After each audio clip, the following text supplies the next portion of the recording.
రాష్ట్రంలో 2029లో తిరిగి వైఎస్ఆర్ కాంగ్రెస్ పార్టీ అధికారంలోకి రావటం ఖాయమని కార్యకర్తలు ఎవరూ భయపడవద్దని పెందుర్తి మాజీ ఎమ్మెల్యే అన్నంరెడ్డి ఆదిప్రాజు అన్నారు.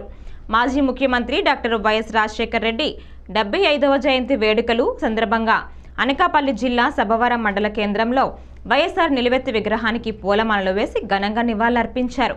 ఈ సందర్భంగా బర్త్డే కేక్ కట్ చేసి ఎంపీపీ బోకం సూర్యకుమారి గండి రవిలకు తినిపించారు. ఈ సందర్భంగా ఆదిప్రాజ్ మాట్లాడుతూ రాజశేఖర రెడ్డి పరిపాలన ఒక బ్రాండ్ ఇమేజ్ను తెచ్చిపెట్టిందని గుర్తు చేశారు. ఆయన ప్రవేశపెట్టిన సంక్షేమ పథకాలు ఇంకెవరూ అమలు చేయలేదన్నారు. అంతకుముందు గండి రవి మాట్లాడుతూ చంద్రబాబు నాయుడు అన్ని అబద్ధపు హామీలని నేటి నుంచి అమల్లోకి తెచ్చామని డచ్చాలు పలికి టన్ను ఇసుక 1400 కాగా కేవలం 6 రూపాయలకు మాత్రమే తగ్గించినట్లు తనకు సమాచారం ఉందన్నారు. ఇది ప్రజలను మోసం చేయటం కాదా అని ప్రశ్నించారు. ఈ కార్యక్రమంలో మండల వైఎస్ఆర్ కాంగ్రెస్ పార్టీ అధ్యక్షులు కర్రిబాబు, వైఎస్ఆర్ కాంగ్రెస్ పార్టీ నేతలు గండి రవికుమార్, పాలిశెట్టి సురేష్, మోపాడ అప్పారావు, వడ్డాది అప్పలరాజు, కాపుశెట్టి శేషబాబు, కోటాన రాము, వైఎస్ ఎంపీపీ చొక్కాకుల గోవింద్, బోకం రామనాయుడు, ఎం నారాయణమూర్తి, దెడ్డమ్మ ప్రసాద్, మొల్లి చిన్నారావు, బైలుపూడి రామారావు దేవుళ్ళు పాల్గొన్నారు.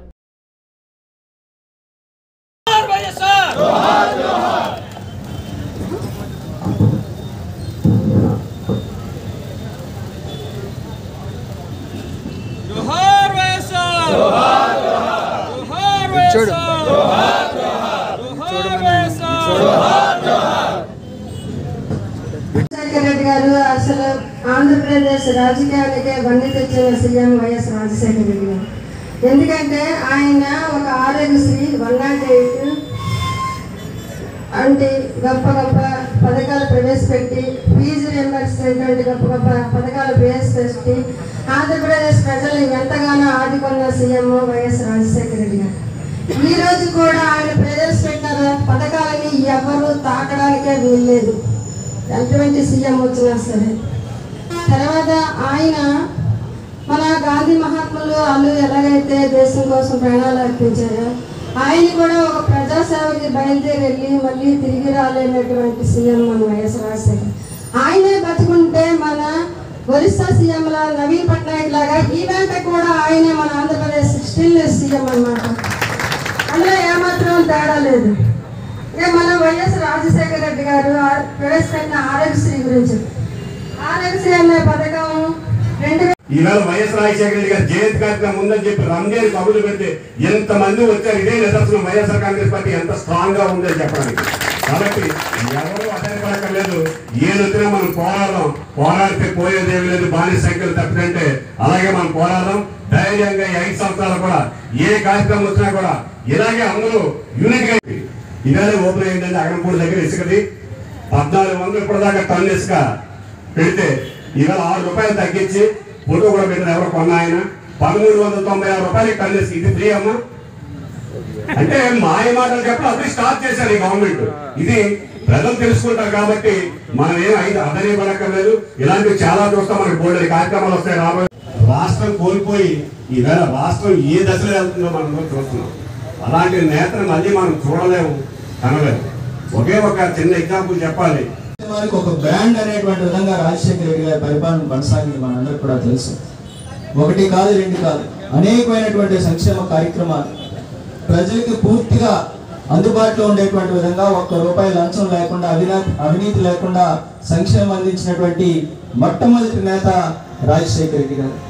రాజీవ్ ఆరోగ్యశ్రీ కానివ్వండి, పిల్లలు ఎంతో మంది డాక్టర్లుగా ఇంజనీర్లుగా చదువుకునేటువంటి ఫీజు రియంబర్స్మెంట్ కార్యక్రమం కానివ్వండి, 108 కానివ్వండి, 104 కానివ్వండి, జలయజ్ఞం, ఇలా చెప్పుకుంటూ పోతే అనేకమైనటువంటి సంక్షేమ కార్యక్రమాలతో పాటు ఈరోజు ముఖ్యంగా సభవరం కోసం ఉండాల రవికుమార్ గారు చెప్పారు.